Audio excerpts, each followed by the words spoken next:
Good morning, I'm Sentinel Editor Bill Wilson. Thank you for tuning in to our webcast. Today we're talking with Fulton County Sheriff Walker Conley, who's about halfway through his first term in office.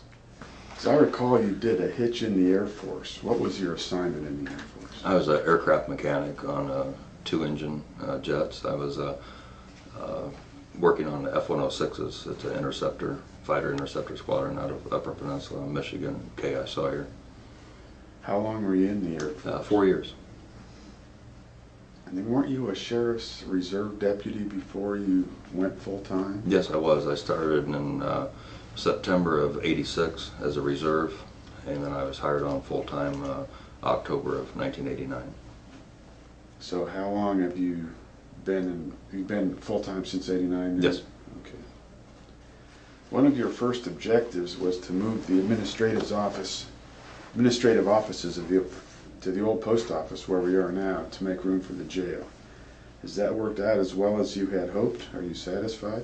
That's worked out very well. Very glad that we was able to make the move and got the commissioners and the council approval on that. Kind of a brief of how this all began is when we had some overcrowding in the jail, we had to make room for additional inmates. Our indoor rec was then converted into a dormitory style jail pod, which we can house 16 in there. Doing so though, we was not compliant with the state jail guidelines of having an indoor recreation area. So when I came in office in January of 2007, that was presented to me of how and what are we going to do to correct that problem. And so we looked at several different options of actually building on to the existing building over there. And when you're building for a secure facility, the cost per square foot is much more than an administrative facility.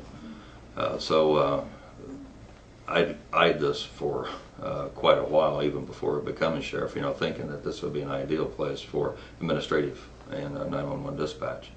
So we kind of pursued that, and this is where we're at.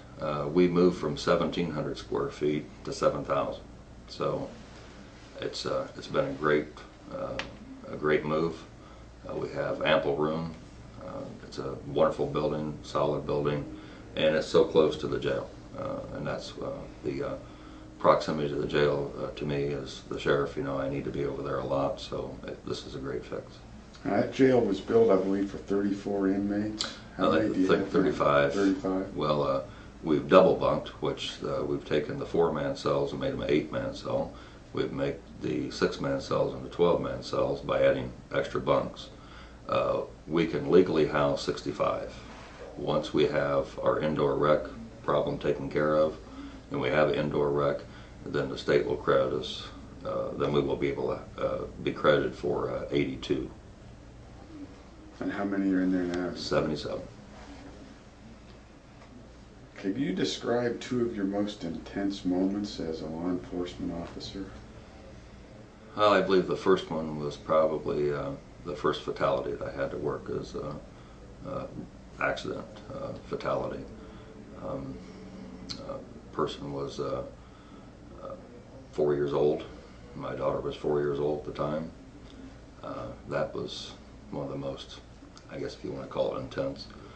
Another one was a standoff with a guy that was intoxicated with a compound bow drawn back with broadhead arrows on it, and thinking that, after it was over with, thinking at any time it could have been pretty fatal to me. Was able to talk him out of it, got him to put it down without having to shoot. Outside of training or practice, have you ever fired your gun in the line of duty? No, I have not. How good of a shot are you? I'm classified as expert as far as the 9mm. What are your thoughts on the use of taser stun guns? Are they a valuable tool? I think it's a very valuable tool. Very valuable. For several reasons. When I first started, we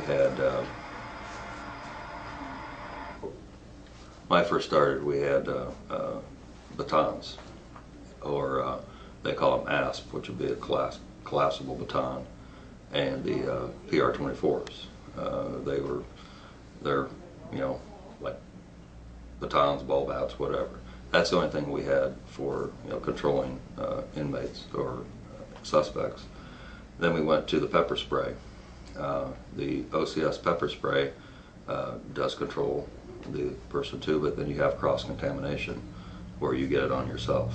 So in a physical confrontation, you try spraying it, and if you're downwind, you're probably going to take as much dose as your suspect did. Did that ever happen to you? I have never used the pepper spray. I've had it, but I've never had to use it. I guess, knock on wood, very fortunate. I've only been in 2 physical confrontations since I've been on, and both of those was able to physically control the person. The taser, you don't have the cross-contamination. You don't have to wash their eyes out, and it's pretty nasty for a while, and your skin burns. So in the long-term effect with the pepper spray, the recovery time is much longer. With the taser, the cross-contamination is not there, and the recovery time isn't there for your suspect, and the compliance is very, very well. Does each officer now carry a taser? Yes, they do. Standard equipment? Yes, they do. Have you ever tased anybody? No. Do you guys get tased as part of training? That is part of the training, that we take a hit with the taser.